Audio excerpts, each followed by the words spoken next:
Avoid getting lost in the sauce this draft season with our 2026 Dynasty Rookie Rankings debates for the top incoming NFL prospects. That's right, it's a new game of Would You Rather coming up next on the IBT podcast.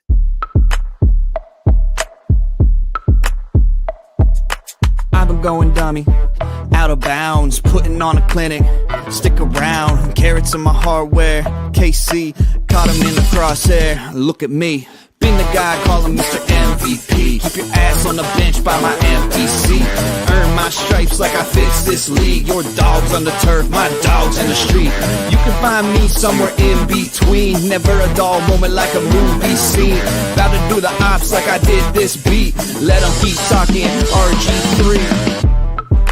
Coming to you live. This is the In Between Fantasy Football Podcast. All right, and welcome into the In Between Fantasy Football Podcast, your place for a refreshing and feel-good take on fantasy football and NFL gambling. We're back in the thick of the offseason with a game of Would You Rather, where we'll put our 2026 Dynasty Rookie Rankings to the test. I'm your host, Seth Wilcock, back from a week on the road. The weather, United Airlines, they may have prevented me from getting an eye on these rookie prospects in Mobile, but I did get to make it down to New Orleans for the inaugural Fantasy Pros Company trip for myself. And back with us on the airwaves today is a man who I saw on my way home when I picked up a fresh Toyota Tundra Limited from his lot at Chuck Hutton Nissan. He's current big money man, former Christian music rock star, and our director of business and technology here at In Between Mia. He's Tyler Bradley. Tyler, great to see you on Saturday. Thanks for the great deal on the new rig. And how are you as we are just a few days removed from that, my friend? Man, doing good. Glad to be gracing this show with my presence again. No, it's always fun to hang out with you guys. It's a blast to be on the show. This show is fun. It's killer. And yeah, man, I'm, just trying to come up for air. You saw all the snow on the ground, busy. Yeah. We've been grinding it out here in Tennessee. Yeah, man, I get to Tennessee and all of a sudden there's like 3 inches of ice on the road. They only plowed out one lane. Cars are in ditches. We have semis rolling over. It was a bit of an S show, if you would, down there. And there's a picture for the YouTube audience of the new rig. Tyler and I standing there. So Tyler, appreciate the deal. Appreciate getting the unit off the lot for you, man. That's a good looking truck, bro. What a ride that was. What a ride that was home. Slept in the back for a couple hours overnight. Stayed nice and toasty in it. So I appreciate that, my friend. And also on the move this past weekend was our resident jet setter of the program, Boston's boy, Steve Lawson. Steven, how are you? And what are the vibes like up in the New England area as the Patriots are seeking number 7 this week? Vibes are high in New England, but vibes are even higher here on the IBT podcast because you didn't mention it, but this is an award-nominated fantasy football podcast now. We're going to get there. Don't you worry about it. But yes, congratulations to you as well, my friend. I couldn't sit on that. That's exciting news. I'm like so hyped. So now we're big time now, but vibes are high in New England. Vibes were high down in Florida this weekend. I tore up the dance floor at a wedding. So that was fun. It's always fun to get out there and tear it up still, in my advancing age. Yeah, right. I can still get out there and I can still move. So it's been good though.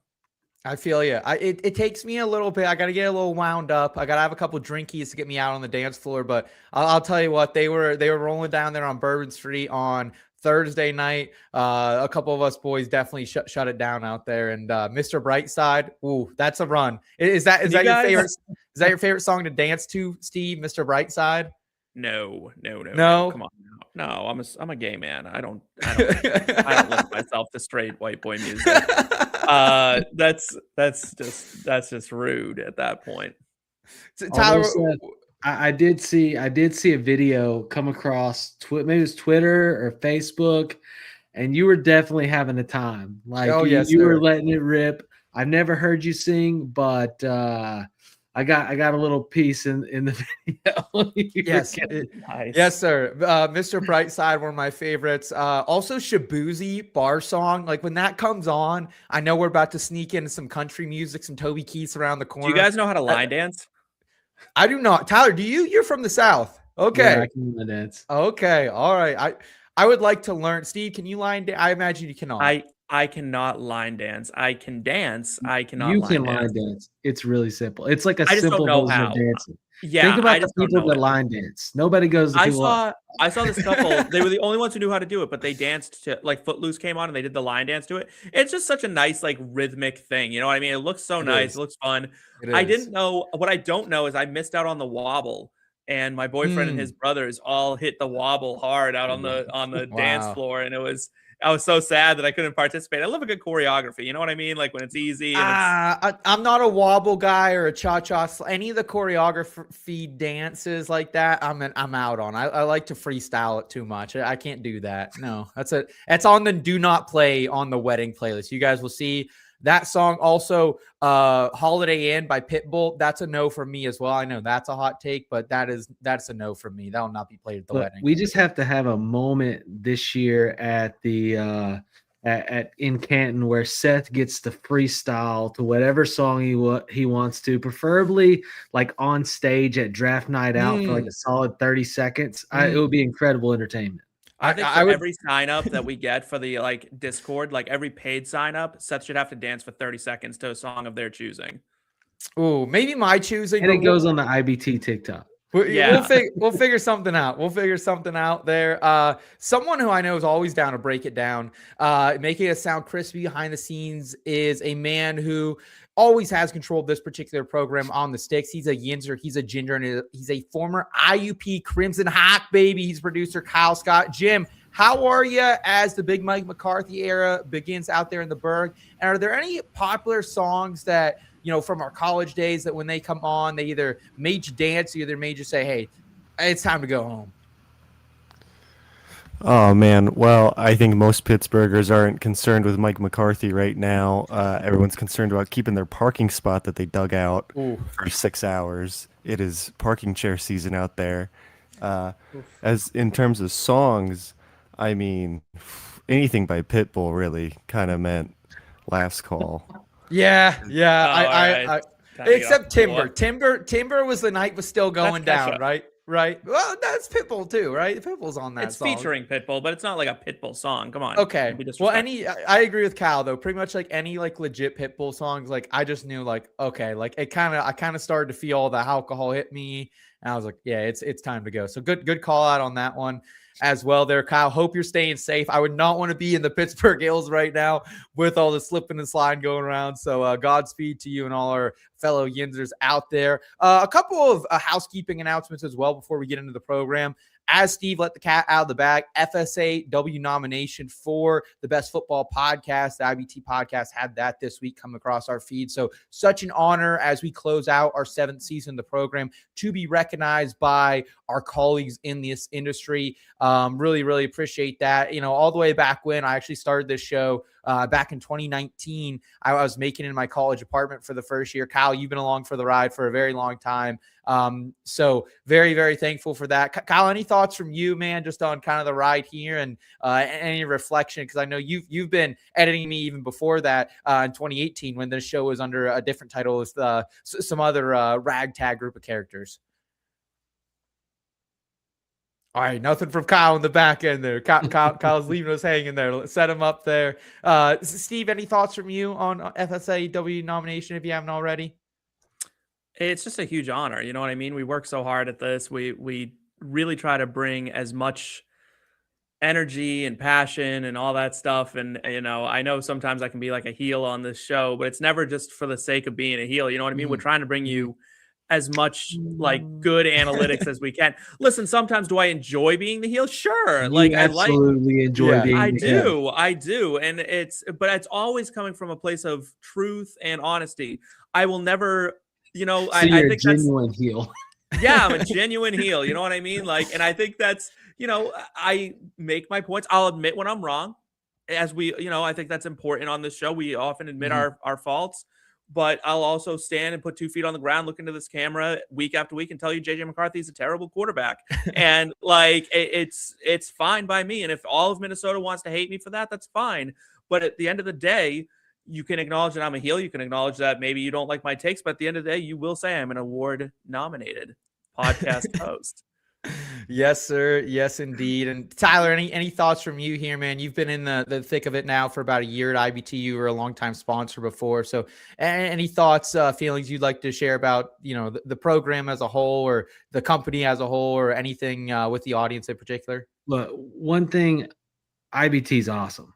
Absolutely awesome. And the show's awesome. Every time I get to be on, it's an absolute pleasure.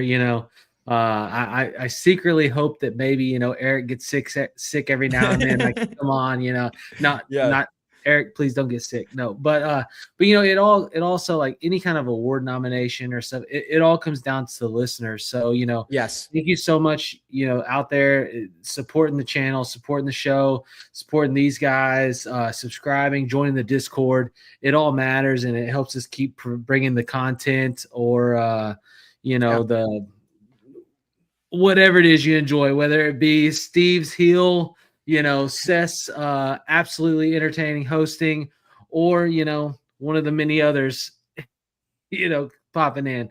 It's a blast.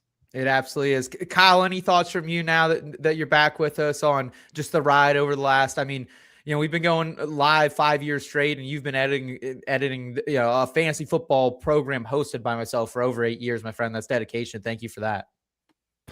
Oh man, yeah. I mean, just the difference in not only quality, but just, going from the conference room at the Penn office in IUP to where this is now is just kind of unthinkable. I don't think either of us knew at the time what this was going to become, and it's incredible. It really is.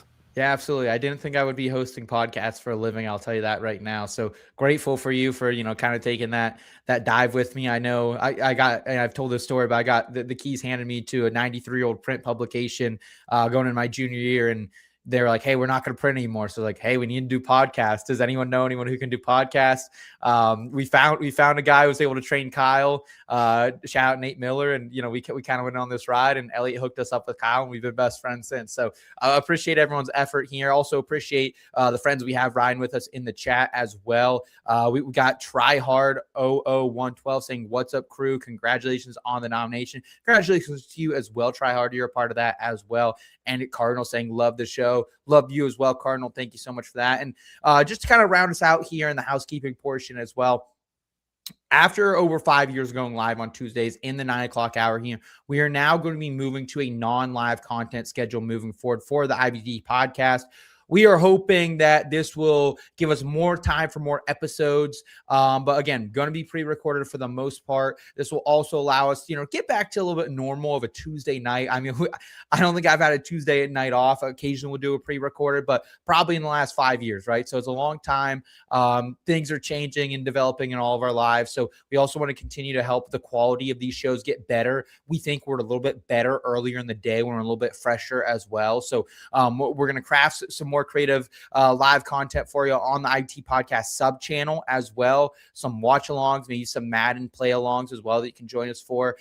Full versions will be out over there as well. So make sure you're following the show over there, youtube.com/@IBT podcast. We'll also still have stuff on the main channel for you as well. So again, thank you for everyone who has tuned in to the live product for the half decade. We're not going away. We're just evolving. We're going from our little Bulbasaur all the way up to a Venusaur now. So we do appreciate that. Please do us a quick favor. Give this video a thumbs up if you enjoy this type of content. Also, make sure you subscribe to the channel if you're new as well. And before we jump in, one more quick announcement. I know it's a lengthy top, so thanks for hanging out with us in the intro here. IBT Football Family still rolling out. That's our exclusive community where you can get access to chat with all of our analysts, our viewers, and enter into our memorabilia giveaways at absolutely zero cost.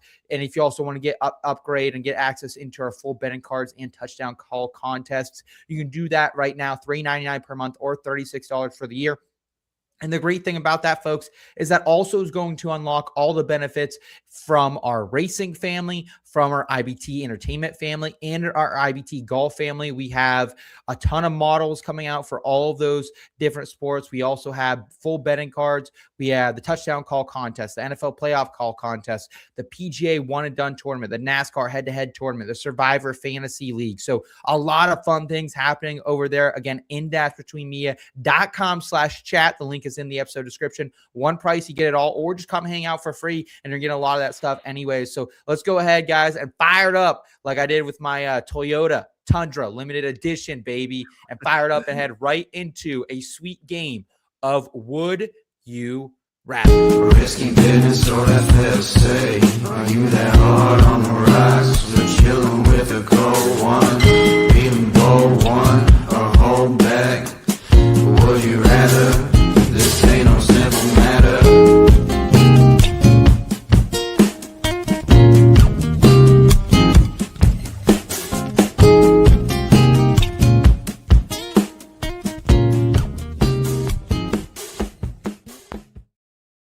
It's Would You Rather. We're playing a game for Dynasty Superflex rankings debates. And let's start off at the top, gentlemen. Would you rather draft at the 101 quarterback for Indiana, Fernando Mendoza, or running back out of Notre Dame, Doak Walker Award winner, Jeremiyah Love? Nando, of course, he's the Heisman Trophy winner. He's a fan favorite in our household up here in Pennsylvania.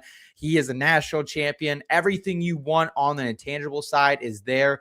Plus, he's 6'5", he's 225. He looks the part. Led IU to that undefeated season.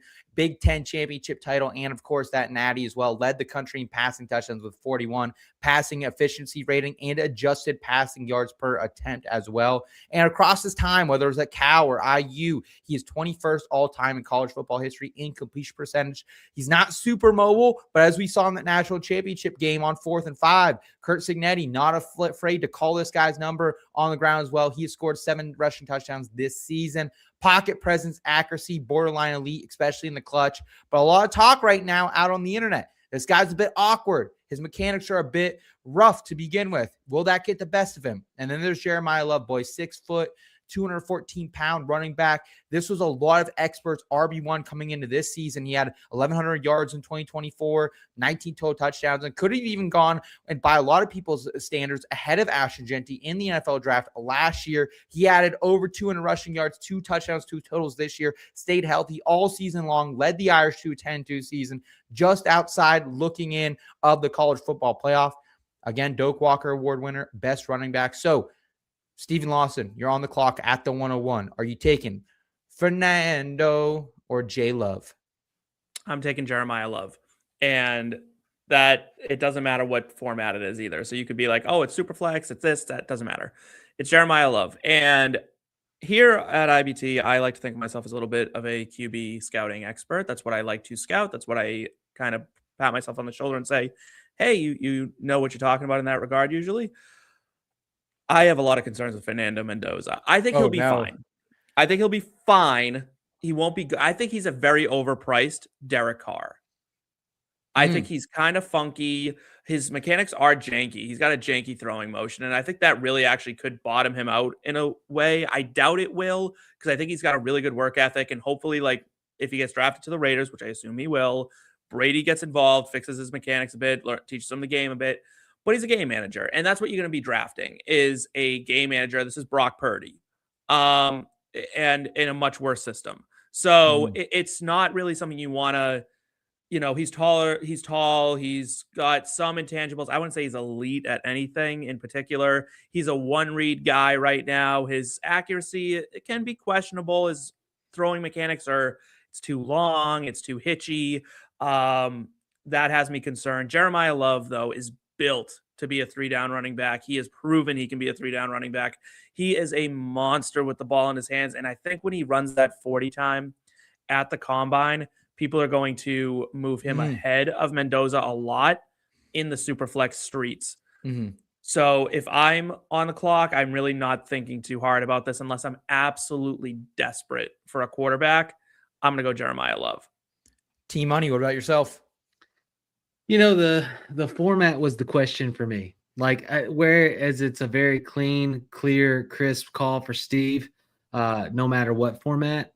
I play in a lot of heavy leagues when it comes to quarterback. Like I typically won't go below a 12 team. It's gonna be 12 to 16 team league in most chances. So the quarterbacks are a little bit more dried up.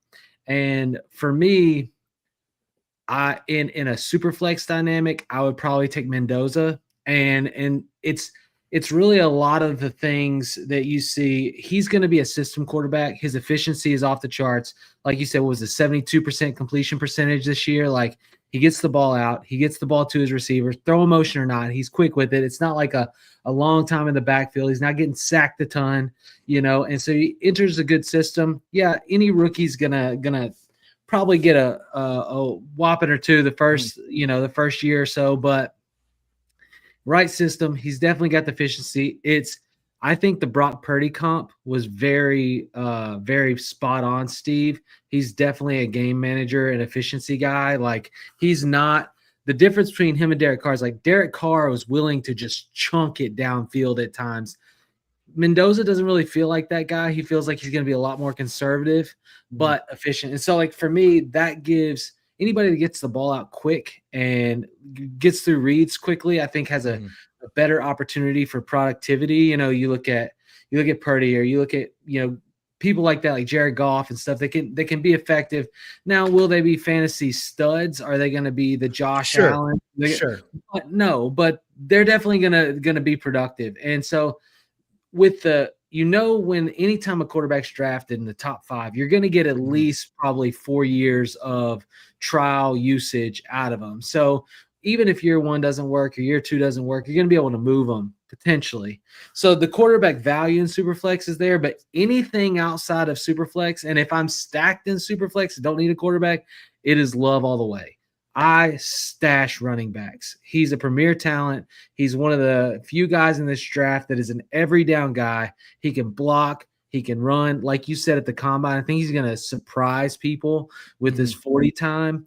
And he is a hands down, like I said, in any format, in redraft, and anything like that, he is going above Mendoza 100% of the time. Yeah, I think when it comes to Superflex Dynasty, though, I'm with you, Tyler, that it's Mendoza for me, because I think there is a little bit of, hidden upside there. Maybe not with the prospect himself. Like, I do agree he's not. I don't see him ever maybe being a, top 3 upside quarterback. Could he make it into the top 5 discussion? Absolutely. I think he could one day. However, let's keep in mind, he's got Clint Kubiak likely coming over from the Seattle Seahawks. We saw what this guy did with Sam Darnold. We saw the year before. Right, but Sam Darnold wasn't even a top, 5 guy, top 10 guy. Like he was... Sure. I mean, but everyone knew the traits Sam Darnold had coming out of USC, why he was a top 3 pick in the NFL draft at one point. I think, though, look, you have a team that's already has Ashton Genty. You have a team that has Brock Bowers. If they can fix that offensive line, if they can go out and also, hey, what happens if Elijah Surratt's on the board in round 2 and they can get him his number 1 wide receiver? What happens if Omar Cooper Jr. falls to him down in the 5th, 6th round? They start surrounding this guy with some of these premier rookie options or guys he's at least played with at IU or at Cal. I think there's a lot of upside here for Mendoza. So if I'm sitting right now on the clock, it's a quarterback world. I'm hurting at some. Can I say something probably a little crazy? Sure. He's not even a top 2 pick in Superflex for me. Oh, all right. Well, hey, no, that's okay. So because are you going I'm going Love only? And then Carnell Tate. Okay. All right. Well, we'll talk about Carnell Tate here a little bit later on. Tyler, it sounds like to me, I just have a lot of teams where I don't have elite quarterbacks. I have a lot of teams from Dynasty perspective where I have Trevor Lawrence or CJ Stroud, still hanging on to a lot of Anthony Richardson where I kind of need that help, right? You might as well give up on that one, bro. Look, you know what separates Mendoza a little bit? He is quirky and weird in ways. Like when he gets on the mic for his interviews, nobody but he is a humble dude and he'll work. So if any coach can get in there and really coach up a quarterback, right, he's going to listen. He's going to develop. He's not coming in with a big head like Caleb Williams going, hey, I own this place already. You know what I mean? He's going to be moldable. He's going to be flexible. And I think if he gets in the right system, you're definitely winning. So sure, draft capital matters. The Raiders worry you, but Clint Kubiak does make it a little bit better. Mhm. They're going to need a lot more there, to support him as well. But, one difference between him and Geno is Mendoza will get the ball out quicker, and they have to do that in order for a quarterback to succeed there. Great point. All right, boys, let's keep it moving here. Who is the tight end one? Would you rather draft tight end out of Oregon, Kenyon, Sadiq, or Eli Stowers out of Vanderbilt? I have to admit, early on in the process here, when we went over my Dynasty rookie rankings back during the college football season, I did have Sadiq higher after a breakout season where he really took the reins for Terrence Ferguson, who departed for the NFL in Eugene, came out, had 14 games, 51 receptions, 560 yards, and 8 receiving touchdowns. And what he lacks in production, he really makes up for in athleticism, right? He's coming from a track and a basketball background. However, he was a bit undersized, does need to develop as a route runner a bit more. And Stowers, he's kind of the opposite, right? He was named the John Mackey Award winner, finished 6th in the SEC in receptions with 62, good for 769 yards, 4 touchdowns. Like Sadiq, though, bit undersized, 6'4", 235, did have multiple years of production, though, and has similar versatility to a guy I liked a lot coming into this year, Tyler Warren. Former quarterback, he lined up out wide in the backfield when Vanderbilt ran that more, college style of offense in a triple option of sorts. But he's a Feldman freak. He's supposed to impress in the 40 at Indianapolis here in a couple weeks. So to me, Tyler, it's like, give me Stowers. I want the guy who has produced longer against more consistent competition with a worse quarterback in Diego Pavia. So what say you about that, Tyler? It is tough, this edge that we find ourselves in fantasy with tight ends, right? Like Kenyon Sadiq is a absolute athletic beast. Yes. He is big play, his verticals running, route running. Like he is an immediate producer in the pass catching game. He will beat a linebacker 100% of the time. And the crazy thing is the guy, it's not like he's bodying them up and making, like, if you look at his tape, the catches that he's making, the diving catches, the in the air, like the freak, one hand, like he is absolute great stellar. Catch radius. Yeah. So what changes the game for Sadiq is he arrives at the right team that gets him in the weight room and gets him bulked up. He gets a little more bulked up where he's a little bit better in the blocking game. Mm-hmm. Not that that's needed. I think he saw, like he to me has the highest ceiling, and I'm a fan of quarterbacks move to tight end. Like I'm a fan of, because it feels like when you, like with Stowers, when you enter the tight end realm, like in college, you learn tight end a different way. And he is naturally a better blocker. He is fine but he's not going to make those free catches. And in the NFL, where so many teams are moving to spread looks and things like that, and they're trying to match these linebackers up, they're having to play safeties to help with the linebackers on time. Like Sadiq is going to require that. Like he's going to require the extra coverage, which is good. I think he's going to have more upside, and definitely in fantasy where we're relying on points, it doesn't matter. I think that Stowers can get on the field earlier because he's more complete and have more playing time. I think Sadiq's plays are it's kind of like an Oronde Gadsden type deal, right? Yeah. When he's on the field, it's going to matter. Okay. Steve, where are you at for the tight end one? I'm totally with Tyler that Sadiq, you love the catch radius. You love what he's able to do when you need to just get a catch, right? But at the same time, Eli Stowers, he's got those tools, man, that are going to make him very, very friendly for teams to go out for. I will say this real quick before Steve goes in. The upside to Stowers is I think that you're going to get him probably almost 2 rounds later in your rookie drafts. No way. I not with me. I don't think Stowers is making out of the first round for me. I don't think he'll make it out of the first round. I have him at 10 right now. I have him at 10 overall right now. Steve, where are you at on these 2 tight ends? I'm going Eli Stowers. I like a athletic tight end, which Stowers is also an athletic tight end. Let's not forget that he is quite athletic. Like Sadiq may be able to make these like diving catches and all this stuff, but I don't want a guy who has to make diving catches. I want a guy who's going to get open. I want a guy who's going to make it easy. I don't want the jump ball guy. I want the route runner. You know me. You know me on this program. Anyone who's watched this program for any amount of time knows I want a route runner. I don't want guys who have to rely on one-handed diving back shoulder catches. That's just not for me. And you got to be able to get on the field. You got to be able to block. Stowers is a better blocker. Elijah Arroyo was a great athletic tight end. Fantastic athletic tight end. Can't get on the field. Like, he loses snaps to AJ Barner. Like, AJ Barner's a good tight end, though. Put some respect on AJ Barner. I will not. I will not put respect on that. Like, I'm not going to put enough respect that, like, we all were sitting here going, like, oh, wow, what a bummer for Arroyo that he went to Seattle because AJ Barner was there. Like, until this year, like, we didn't really think about him. We didn't even know he played in the NFL until this year. Like, trust me, I've been on the AJ Barner train since he was at Michigan, brother. Don't put me in that box, please. No, you're in it. It's like, listen, this is where we're at. Okay, I want the Eli Stowers guy because that he reminds me more of Trey McBride, who just gets open. Is it flashy and sexy and all this stuff? No, but does he go for 110 catches a year? Absolutely, and that's what I want. I want the guy who's just going to get open, always open, and that is the key in the NFL because quarterbacks now, they don't want to have to throw those jump balls. It's all predicated on easy throws. And that is what Eli Stowers gives you as a tight end. It's going to be a very controversial topic as we continue to move throughout the process because all signs are pointing right now Sadiq will be the first tight end off the board. So he will likely have more draft capital. He will have likely a bigger name coming into this process. I think Tyler will very much be in the vocal majority. But we'll see what happens here, right? The chat, let us know.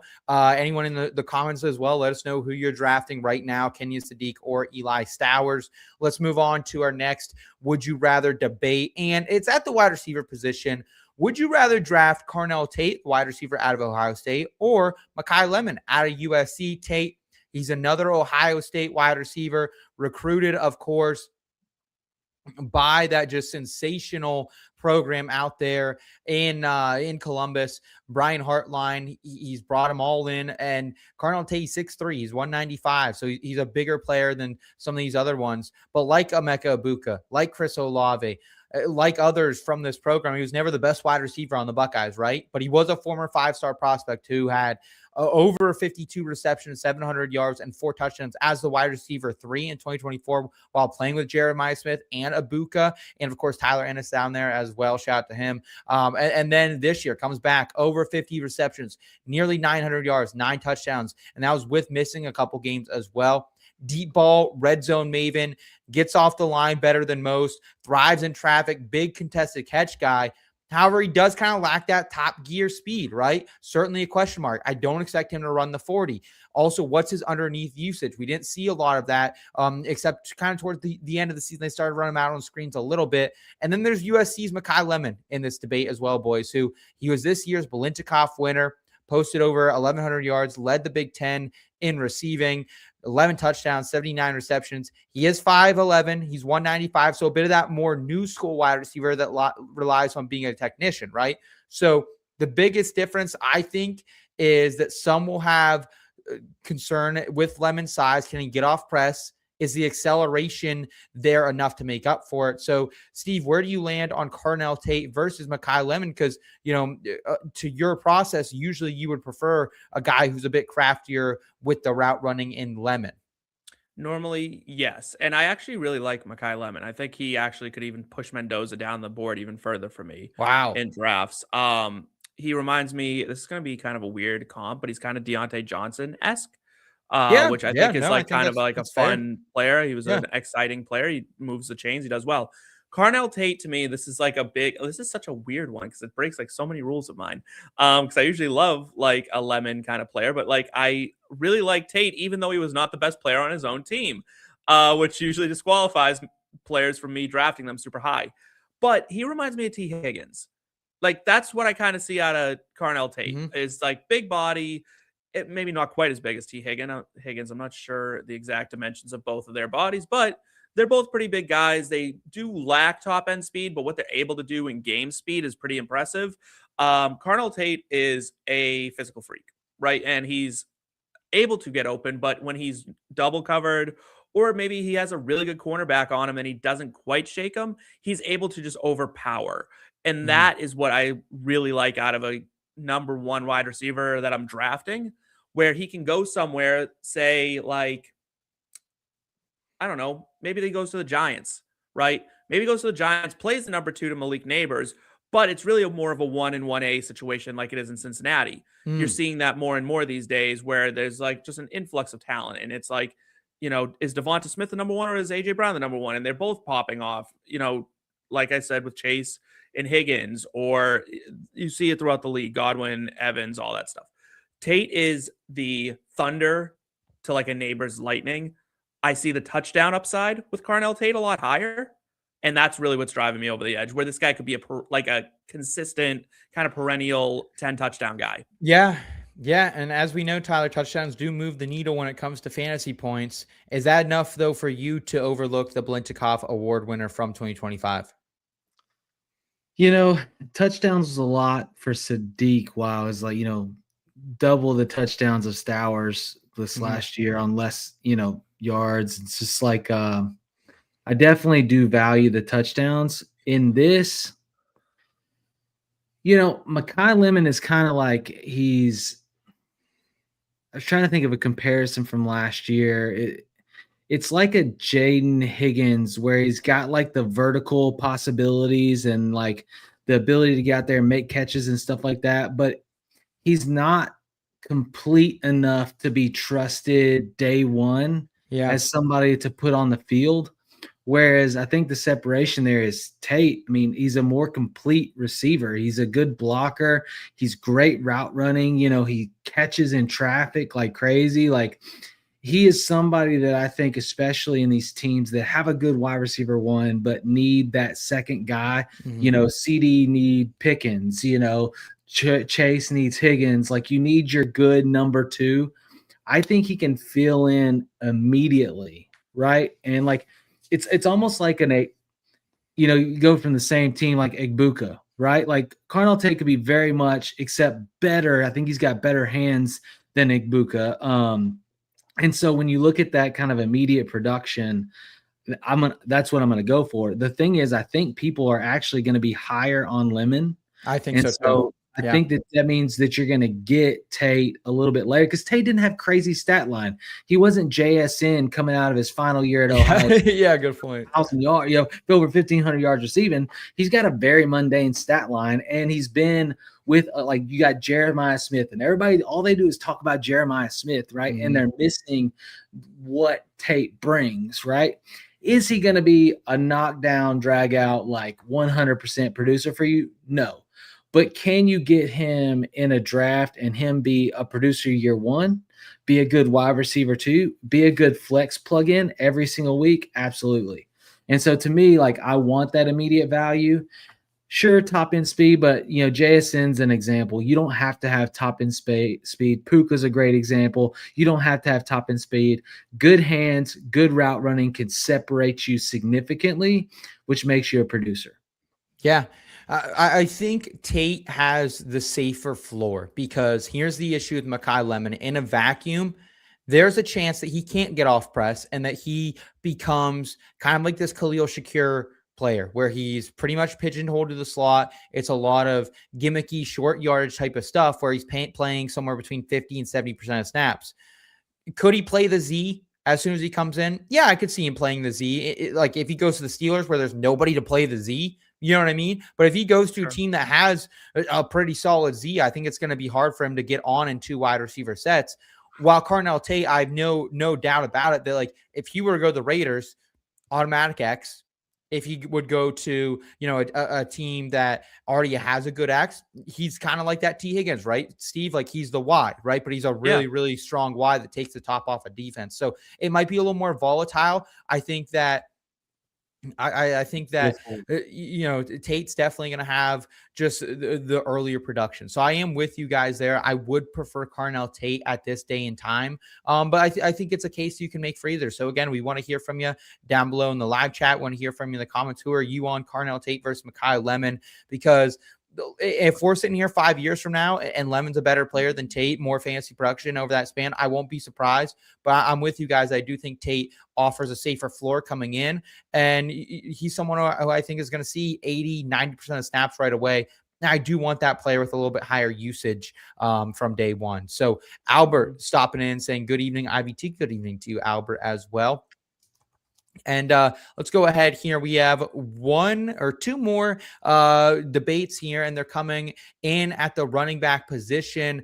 I want to know, boys, would you rather draft Nicholas Singleton or Kaytron Allen, a couple running backs who I've had the pleasure to have eyes on throughout their collegiate career? Two running backs who they're best friends, they're roommates, but really two different stories here, right? Singleton, highly rated 5-star recruit, comes into the town of State College. We erupt on signing day when we land this guy. We thought he'd be the next Saquon Barkley, but little did we know, 4-star Kaytron Allen going to come in, join him. They've split the backfield for the next 4 years. Singleton, Big Ten freshman of the year, would go on to set the Penn State all-time record for total touchdowns with 55 and rushing touchdowns with 45, breaking Saquon's record, boys. But he totaled nearly 3,500 rushing yards in 2 seasons, was electric through the air, added 102 receptions, nearly 1,000 yards as well through the air. However, really fell off this season when James Franklin got fired, so much so that when he was gone, he ended up taking a backseat to Allen, had a career low 549 rushing yards, still ideal frame, 6 foot, 225, and has that elite end speed that people are looking for, right? That home run ability on every single play, the Travion Henderson type of thing that makes you just go, wow, when you watch some of those big plays. However, he broke his foot in Mobile, right?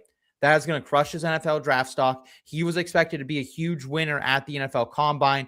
Is it double counting some of those speed metrics? Sure. Will some teams look past it? Maybe. But Allen, meanwhile, he kind of played that change of pace role, right, for most of his career until halfway through this past season, yet he still managed to set a Penn State record for the most all-time rushing yards in school history with over 4,100. And despite Penn State losing Drew Aller at that juncture, Allen still averaged 6.2 yards per carry, 1,300 total yards this season, all Big Ten honors as well. And he's kind of the opposite of Singleton, right?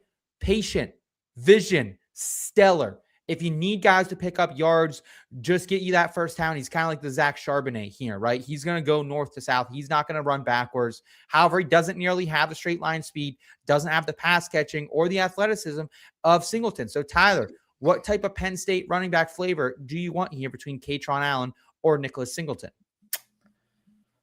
You know, I was really hoping that you were going to answer this being the Penn State fan. You know, I try not to be biased because in one of my Devy leagues, I have a lot of shares of Singleton, coming out. I grabbed him, pretty early in his career. Yeah. And paid a hefty price for him back then too. Yeah, he's solid. He's a good all-purpose guy, but you have so many things going against him, the broken foot, the unproductive season this year. And I don't know that the narratives get any better. Like when the combine hits and he doesn't run, I think people climb. Allen, when you have Singleton, right, 5-star prospect, incredible player, and then you have Allen come in who's lower rated, but then starts pushing for playing time. The only way that happens is when you're at practice, it's noticeable. You know what I'm saying? When you're in the games, it's noticeable. When you go, God, we had this like stud, this second version of Saquon Barkley, and I just want to get this guy some carries. Let's get this guy some carries. And so when that tells you this dude's a baller, he's a baller. And sometimes you just have to let the narrative tell the story. For me, I'm not rushing to take either of these guys. Okay. Fair. But I will say this. I think that the narrative could push Singleton to a value pick. Yeah. And so that would be the shift to me is if he's a value pick and he goes somewhere, there's a lot of teams that are really open to what they're doing at running back next year. Mm-hmm. Coming in at a value pick, I think that I may get him at the cost. I think Allen's going to climb. I think Okay. Allen's going to climb significantly. So Allen higher in your rankings, but maybe Singleton actually the one you're targeting in drafts at a better value. Right, Is kind of at what I'm value. hearing. Yeah. Yeah. Cardinal saying Allen pushed Singleton right off the field. He absolutely did. Steve, what's your take here on Singleton versus Allen? It's really tricky. I don't think you can go wrong with either. I think Singleton, what you worry about is that he kind of quit on the season, right? Like he was the better guy every season. And then everything hit the fan for Penn State. The season gets totally effed up, and they fire James Franklin, and he's kind of like, "All right, I'm on my way out the door. I'm kind of done with this." Kaytron Allen didn't seem to subscribe to that mentality. Played really hard, and Singleton kind of fell into the back. What puts it over the top for me is who can I see being like the guy, you know what I mean? Like breaking into that top 10, top 5 at the position.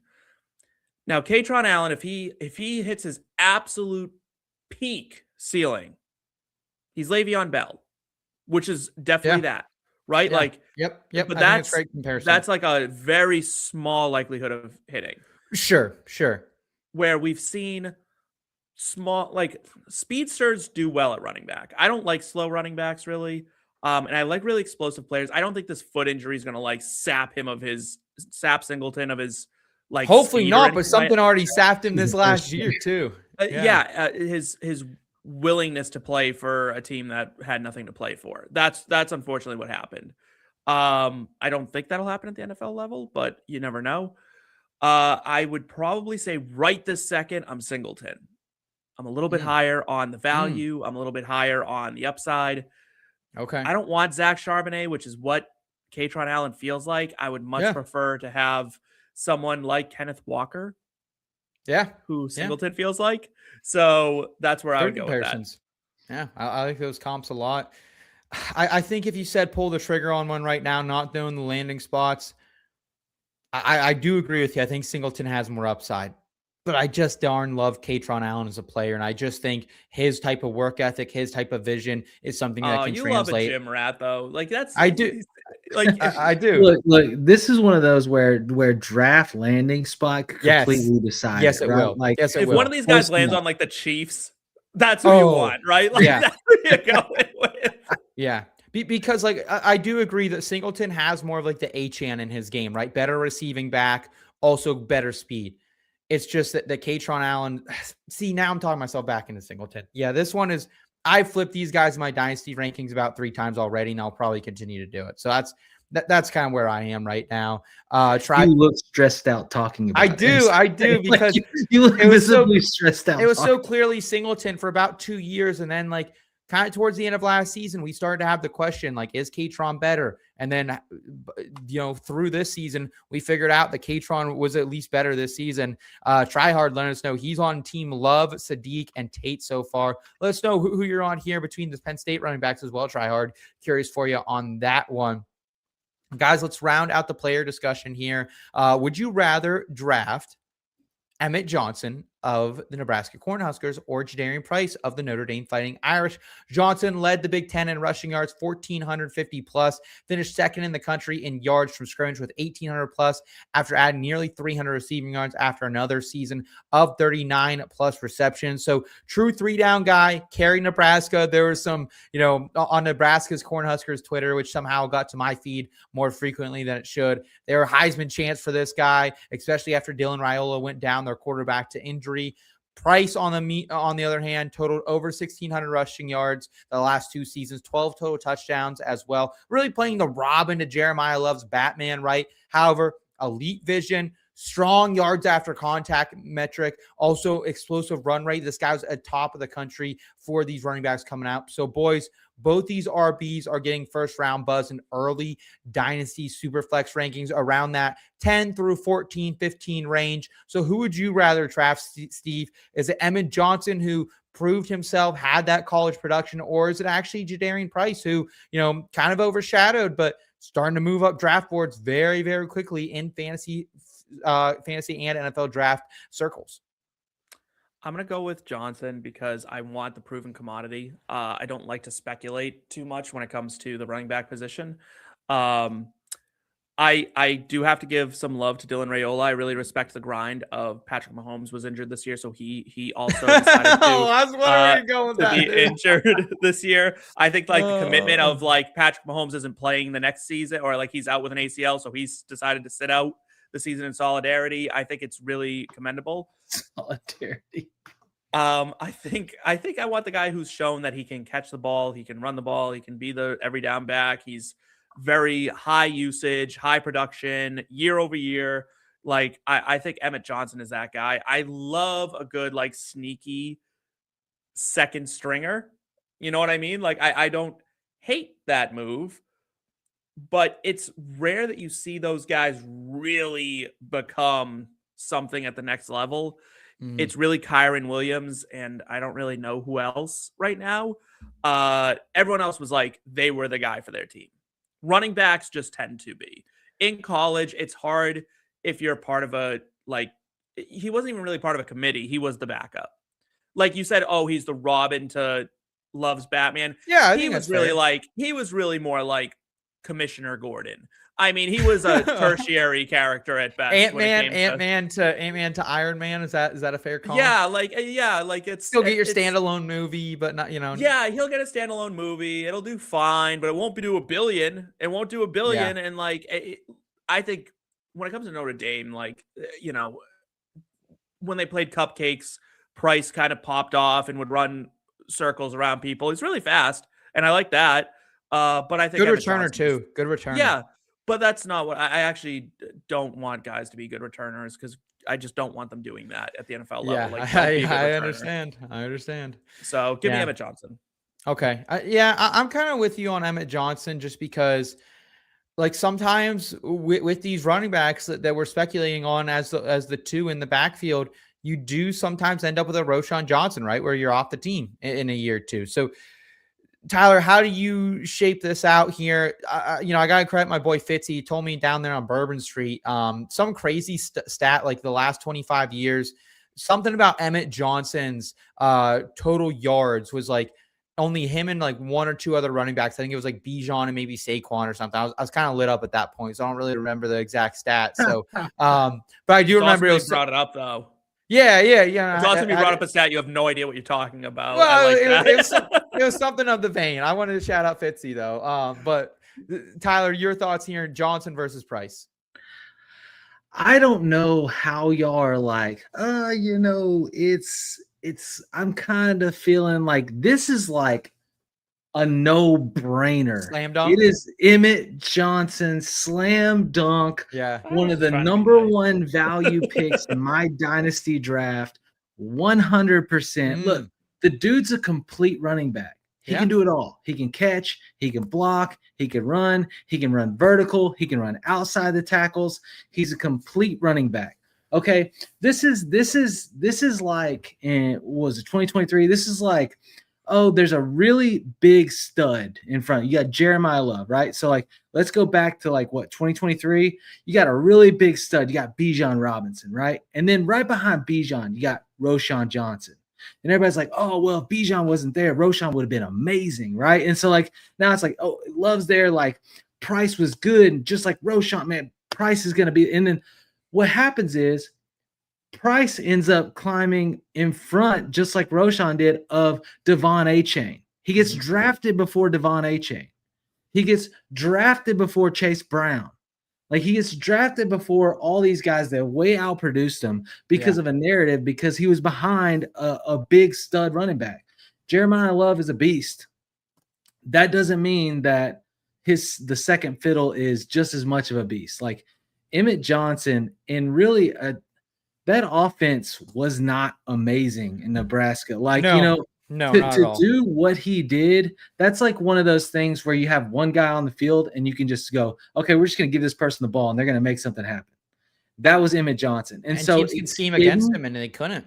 Right. And so like, I think that he'll climb. And I think that if you're drafting before the actual NFL draft, take a shot.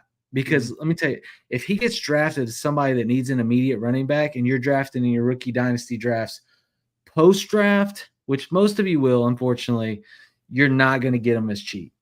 Like he is definitely one of the value picks right now. Good point. It's a hands down, like I want him. I like the confidence, and I agree. We're being too wishy-washy. Yeah, it's Emmett Johnson. It's Emmett Johnson, and I think if you have it the other way, you're wrong. I agree with you. Good on you. So we're all in alignment here on Emmett Johnson. We are going. We're kind of split on Singleton and Allen. Tyler and I are on Mendoza over Love. Steve's the other way around. We're split in on superflex. Yes. Agreed. Sadiq or Stowers. We're split as well. Steve and I on Stowers the other way around for Tyler. And then, of course, I think we're all a bit more on Carnell Tate over Makai Lemon right now. Last two questions for you before we get out of here. Would you rather hold 2026 or 2027 rookie picks, gentlemen? We just talked about some of the studs of this class, some of the more underlying guys as well. 2027 top prospects include at the quarterback position alone, Arch Manning, Dante Moore, Julian Sane, Jade Maeva, Sam Levitt, Lenore Sellers, John Mateer, Brendan Sorsby transferring down there at Texas Tech. At the running back position, Nate Frazier out of Georgia, Ahmad Hardy from Mizzou, Isaac Brown returns to Louisville, Kawan Lacey back down there for the Rebs at Ole Miss, Jeremiah Smith, Ryan Williams, Cam Coleman at wide receiver. For me, guys, I do like this class. I like it a lot. I think I'm going to like 2027 even more, specifically in the latter half of the first round. So if I don't have one of those top 5-6 picks, I'm definitely okay with moving back, specifically if I need a quarterback, right? Because if I don't get Mendoza and I need a quarterback, there are legitimately 6 to 7 guys I could see going in the top 60 to 75 picks next year. So I'm going to go with 2027 rookie picks. What about you here, Tyler? 2027 or 2026? So for me, I like the 2027 class better. I like some of the value picks of 2026. Like everybody says, like if you're not in the top 4 to 5 picks, you're out in 2026. And I think that's a real narrative. Like it's a thin, like elite, like first year, like 100% performers, right? So I'm targeting people like later that I think that can be a value.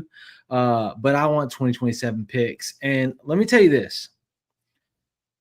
One of the number one mistakes in dynasty football is to get too anxious. Like patience is your best friend. And as we get close, like do not trade away your 2026 picks for 2027 picks if it is not during your draft or the week of your dynasty draft. Great point. If you do, you're selling them for cheap. Like you need to wait. I know you're excited. You're excited to move them. You want to go ahead and ramp up picks. But let me tell you, when somebody's sitting on the board that somebody desperately wants, bro, you want 2027 picks, somebody will give you all of them for the one player that they're trying to target. Here's my whole 2027 draft. Like, do not just wait. Just chill. Breathe, let the narratives roll, and then get ready to collect if that's what you want to do on 2027 picks. That's the only way I'm doing it. Out. Yeah, kind of like when someone comes into your dealership needing a truck to drive 800 miles home. I don't have any other choice, brother. So no, don't play. You already had that sucker picked out. Yes, sir. Yes, I did. Steve, what about you here? 2026 or 2027 rookie picks? 27, and I am thoroughly disappointed that Deuce Robinson didn't make your list of wide receivers on that 2027 class. Oh, that list is going to be totally different by the time we actually get there. Yeah, I mean, I'm kind of out on Ryan Williams. He's just one of the bigger names, but like we got Nick Marsh we could throw out there. I mean, there are definitely some Deuce other Robinson, but like, first team All-ACC. All right, bro. Did you intentionally do that? Did you intentionally like name a different receiver that you didn't name? Like just he heard me and then immediately went immediately went to Ryan Williams as if I care about Ryan Williams. I don't care about Ryan Williams. Dude, I know you must have meant Ryan Williams. I don't know who you're talking about. Ryan Williams. Look, Deuce is fine. We just don't need to push any more Florida State wide receiver agendas. You know how the last one ended up, Steve. We don't want to go back down the Keon Coleman. Bro, why are you treating this like when you get home and there's a dinner made and you're like, you look at it and you're just like, oh, this is fine.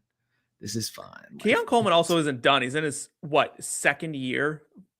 He'll be third, going in third. But yeah, Going on his third. I'm not saying He'll he's be fine. done. Yeah.